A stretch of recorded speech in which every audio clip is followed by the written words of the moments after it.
Welcome to our guide on two common neurodevelopmental conditions: autism spectrum disorder, or ASD, and attention deficit hyperactivity disorder, or ADHD. Though they often co occur, each has its own defining features, challenges, and pathways to support.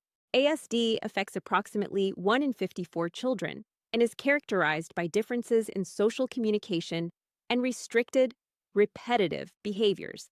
Individuals with autism may find it hard to read facial expressions, prefer predictable routines, or develop intense interests in specific topics. ADHD, by contrast, impacts about 5% of children and manifests as persistent inattention, hyperactivity, and impulsivity.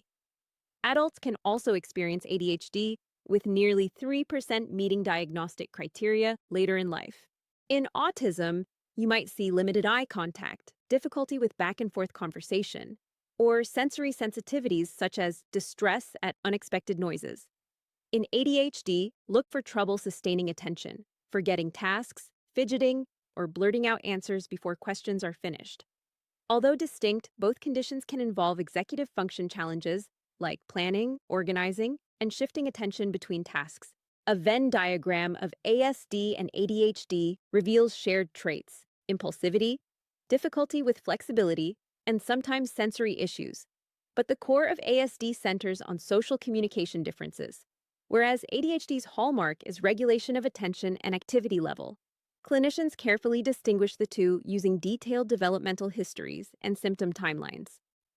Neuroimaging studies show altered connectivity in social brain regions in ASD and differences in frontal striatal circuits in ADHD. Diagnosis involves a multidisciplinary team: developmental pediatricians, psychologists, speech therapists, and educators who use standardized tools such as the ADOS for autism and behavior rating scales for ADHD. Effective support is individualized. For autism, applied behavior analysis, speech and occupational therapies, and social skills groups build communication and coping strategies. For ADHD, stimulant or non-stimulant medications combined with behavioral coaching and classroom accommodations improve focus and self-regulation. Early identification, empathy, and evidence-based interventions empower individuals,